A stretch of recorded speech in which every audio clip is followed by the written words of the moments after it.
అమ్మాయి కస్తూరి ఏంటన్నా గుడి కడతాన్నావు కదమ్మా, ఇంకా వెళ్ళలేదే? వెళ్తున్నా. ఏంటో ఎలా వచ్చావు? ఓహో, ఇవాళ రాఖీ పండుగ కదా, అమ్మాయికి రాఖీ కట్టడానికి వచ్చావా? ఏంటయ్యా అలా గుట్టలు మింగుతావు? రాఖీ కట్టమంటే ఆలోచిస్తున్నావేంటయ్యా? నేను కస్తూరిని ప్రేమిస్తున్నానండి. అయితే రాఖీకి బదులు తాళి కడతావు అన్నమాట. కడతానండి. ఓకే, మొదటి ప్రాబ్లం సాల్వ్డ్. అమ్మాయి కస్తూరి, ఈ విధవ నీకు తాళి కడతానంటున్నాడు, నీకు ఓకేనా? ఓకే, ఇంకే అమ్మాయి కూడా ఒప్పేసుకుంది, ఇక మీ ఇద్దరికి పెళ్లి అయిపోయినట్టే. పోతే అన్నా, గుడికి టైం అయింది, వెళ్దామా? ఇదేమిట్రా ఆశ్చర్యం, పొద్దున ఇసుకేస్తే రాళ్ళంత జనం ఉన్నారు, ఇప్పుడు ఒక్కరూ లేరు. నువ్వు వెళ్ళి దర్శనం చేసుకురామ్మా. నువ్వు రా బాబు. లేదమ్మా, నువ్వు వెళ్ళు. అదేమిట్రా, చిన్నప్పుడు పూజ గది వదిలేవాడివి కాదు, ఏమైంది నీకు? మంచివారికి చెడ్డవారికి తేడా చూపించకుండా వరాలిచ్చే దేవుణ్ణి నాకిదువ్వు అని నేను అడగను. ఆకలైనా బాధ కలిగినా అమ్మా అనే అంటారు. నాకు అమ్మే దైవం. నువ్వు వెళ్ళిరా అమ్మా. అగండి, అగమాట. ఏమిటిదంతా?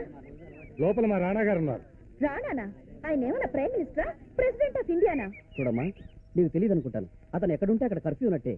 కాసేపు అయితే అతను వెళ్ళిపోతాడు కదా. ఏంటండి ఆగేది? ఈ గుడి అందరిది.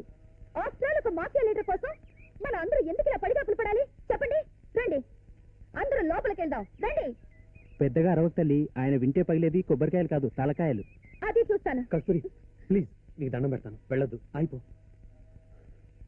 ఏ మిస్టర్, ఏమిటి నీ గొప్ప? ఈ గుళ్ళు నువ్వు కట్టించావా? ఈ టెంపుల్ కు నువ్వేమన్నా ట్రస్టీవా? అసలు ఏ హోదాలో ఈ జనాన్ని ఇలా ఎండలో నిలబెట్టి నువ్వు ఒక్కడవే దర్శనం చేసుకుంటున్నావో చెప్పు. ఎవడని లోపల వచ్చింది? దాని సంగతి వదిలే అన్న, వాళ్ళంతా నీకు రాఖీలు కట్టడానికి వచ్చారు. రండి అమ్మా.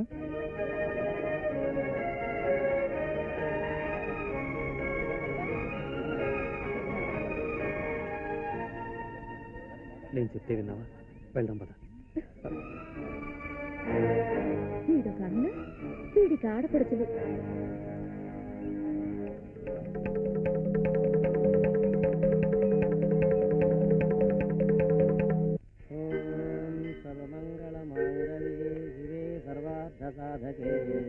శరణ్యే త్రయంబకే దేవి నారాయణి నమోస్తుతే. అదేమిటమ్మా దేవుడు కడుతున్నావు రాఖీ?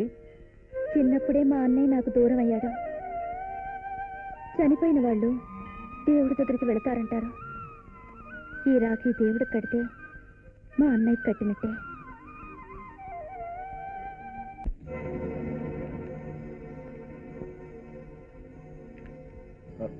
డాక్టర్, పోస్ట్ మార్టంలో ఏమని నిర్ణయించారు doctor? Excuse me doctor. Please wait. Excuse me sir. yes post mortem finish అయింది. గుడ్. కమిషనర్ గారిది యాక్సిడెంటల్ డెత్ కాదు, మరి హత్య.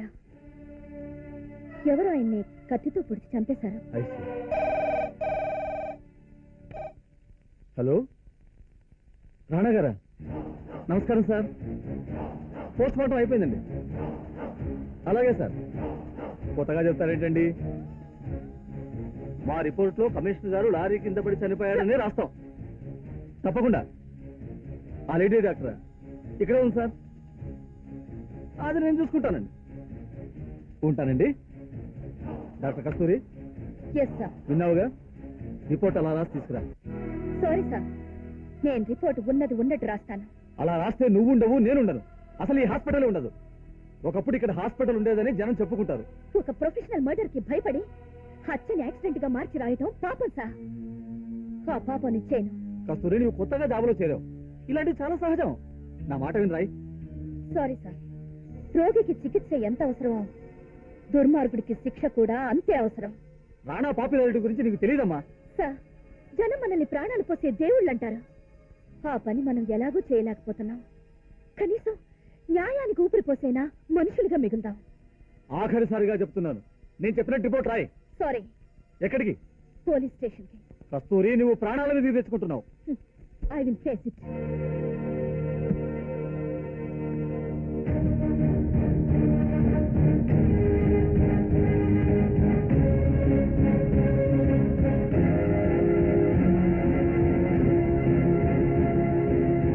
కమిషనర్ది యాక్సిడెంటల్ డెత్ కాదు, ఎవరో కత్తితో పొడవడం వల్ల చనిపోయారు. లారీ కింద పడింది ఆయన శవం మాత్రమే. ఇలాంటి కత్తేనమ్మా? అవును, ఇలాంటి కత్తితోనే పొడిచి చంపారు. Very good. ఈ మర్డర్ తాలూకు సాక్షులు కూడా ఇక్కడే ఉన్నారు మేడం. సాక్షులా? అవును మేడం. మీలాంటి సిన్సియర్ పోలీస్ ఆఫీసర్లు ఉండబట్టే న్యాయం, ధర్మం ఇంకా ఈ దేశంలో బతికున్నాయి. రే ఆటో డ్రైవర్ని పిలవండిరా. రే నిన్నేం జరిగిందిరా? రాత్రి 10ంటికి గాంధీనగర్ నుంచి మున్సిపల్ కమిషనర్ గారింటికి రాను పోను బాడుగు మాట్లాడుకుందండి ఈవిడ. కమిషనర్ గారింటి దగ్గర దిగి లోపలికి వెళ్ళి అరగంట తర్వాత ఆదుర్దాగా బయటకు వచ్చేసిందండి. ఈవిడ చేతిలో నెత్తురు కారుతున్న కత్తి, ఏదో ప్యాకెట్ ఉన్నాయండి. అవి చూడగానే నాకు భయం వేసి పారిపోయానండి. 201 పిలవయ్యా. సార్ ఆ రాత్రి ఏం జరిగిందో చెప్పయ్యా. ఆ నైట్ పెట్రోలింగ్ లో ఉన్న మాకు ఈ ఆటో డ్రైవర్ మర్డర్ గురించి చెప్పగానే ఈవిడ గురించి వీళ్ళు ఇల్లంతా వెతికాను సార్. ఈవిడ కనపడలేదు. కానీ వీళ్ళ ఇంట్లో ఈ 50,000 రూపాయల క్యాష్ దొరికింది సార్.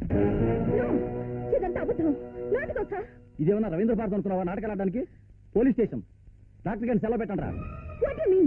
సెలవుకి వెళ్ళటం ఇష్టం లేకపోతే డైరెక్ట్ గా వెళ్ళి రాణా గారి కాళ్ళ మీద పడు. గవర్నమెంట్ జీబులో గౌరవప్రదంగా ఇంటి దగ్గర దింపుతాం. తోసండి లోపలికి. ఆగండి.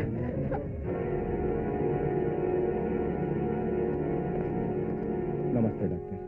ఏమయ్యా ఇది న్యాయమేనా? అసలు మీరు పోలీసులేనా? రిపోర్ట్ ఇవ్వడానికి వచ్చిన డాక్టర్నే కేసులో ఇరికిస్తారా? లాయర్ గారు ఆ పేపర్లో ఇవ్వండి. కమిషనర్ చావుకు అసలు కారకుండా నేనేనమ్మా. అవునమ్మా. ఆ రాణాగాడు అక్రమంగా మా స్థలంలో అపార్ట్మెంట్స్ కట్టాడని చనిపోయిన కమిషనర్ గారికి పిటిషన్ పెట్టుకున్నాను. పాపం కమిషనర్ గారు నాకు న్యాయం చేయబోయి ఆ రాణాగాడి చేతిలో బలైపోయాడు. కమిషనరే కాదమ్మా, ఆ రాణా చేతిలో చాలా మంది బలైపోయారు. కనీసం పోలీస్ స్టేషన్ వరకైనా ఆ రాణాని తీసుకొచ్చే ధైర్యం ఎవరికీ లేదు. మొదటిసారి నువ్వు తెచ్చావు. కత్తులు తుపాకులు లేకుండా ఆ రాణాని ఎలా ఎదుర్కోవాలని ఆలోచిస్తుంటే కనకదుర్గలా నువ్వు కనిపించావమ్మా. నీ కవచంలా నేనుంటాను. మాట సాయం, ధన సాయం ఏం కావాలన్నా నేను చేస్తాను. కానీ ఆ రాణాని మాత్రం జైల్లో పెట్టించమ్మా. వాడిని జైల్లో పెట్టించే వరకు నేను నిద్రపోనని నా వృత్తి మీద ప్రమాణం చేసి చెప్తున్నాను. ఇలా 1 టౌన్ 2 టౌన్ కాదమ్మా, జిల్లా కలెక్టర్ దగ్గరికి వెళ్దాం. అక్కడ తెలుసుకుందాం.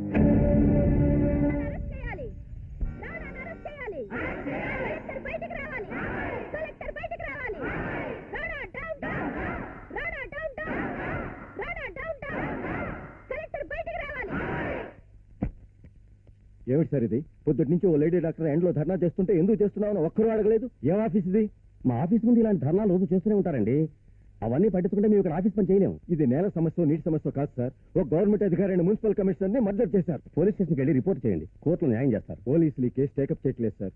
జిల్లా అధికారిగా మీరే న్యాయం చేయండి అని అడగడానికి వచ్చాం.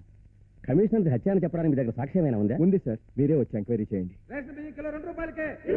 రేషన్ బియ్యం కిలో 2 రూపాయలకే. రేషన్ బియ్యం కిలో 2 రూపాయలకే. రేషన్ బియ్యం కిలో 2 రూపాయలకే. రేషన్ బియ్యం కిలో 2 రూపాయలకే. ఆగండి, నన్నేం చేయమంటారయ్యా? వెళ్ళి మంత్రి గారిని అడగండి. పోలీస్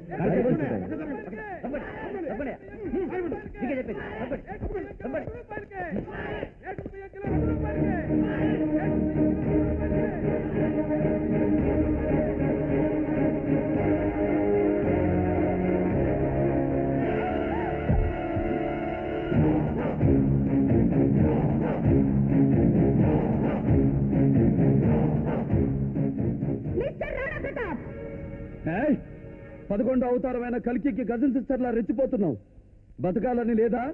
నన్ను ఎదుర్కొనే ధైర్యం లేక పోలీస్ స్టేషన్ లో దొంగ కేసు పెట్టించాం. కలెక్టర్ ఆఫీస్ దగ్గర నుంచి నన్ను చాటుగా కిడ్నాప్ చేయించి తీసుకొచ్చి చంపుతానని బెదిరిస్తున్నా. సిగ్గులేదు? నేరం చేయడం నా వృత్తి, అది కాదన్న వాళ్ళని నరికేయడం నా హాబీ. అక్రమాలు చేయడం నీ ఆట కావచ్చు, హత్యలు చేయడం నీ హాబీ కావచ్చు, కానీ నిన్ను నేను వదిలిపెట్టను. మున్సిపల్ కమిషనర్ ది హత్య నిరూపిస్తాను. నన్ను కిడ్నాప్ చేయించి తీసుకొచ్చావని కేసు పెడతాను. నన్ను అరెస్ట్ చేయగల పోలీసులు ఇంకా పుట్టలేదు.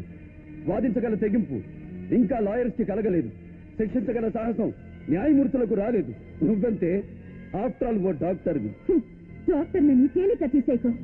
రోగి ప్రాణం కాపాడడం కోసం శరీరంలో పాడైన అవయవాన్ని తీసేసినట్టు సమాజం బాగు కోసం నీలాంటి చీడ పురుగుని, యాంటీ సోషల్ ఎలిమెంట్ ని చేరి పారేసే వరకు నేను నిద్రపోను.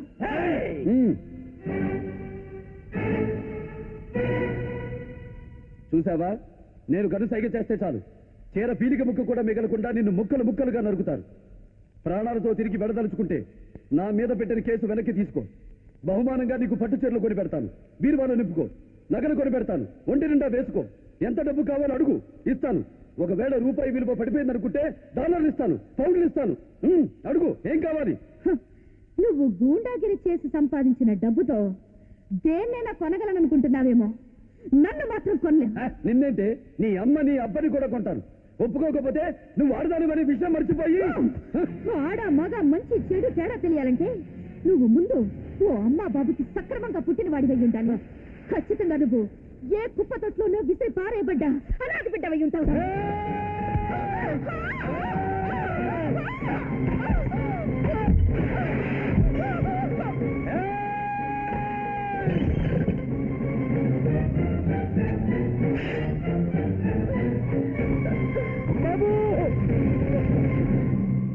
బాబు, అది నా ఒక్కగానొక్క బిడ్డ. అది చేసిన తప్పుకు 2 చేతులు జోడించి వేడుకుంటున్నా. నా తప్పు క్షమించి వదిలేయి బాబు, వదిలేయి.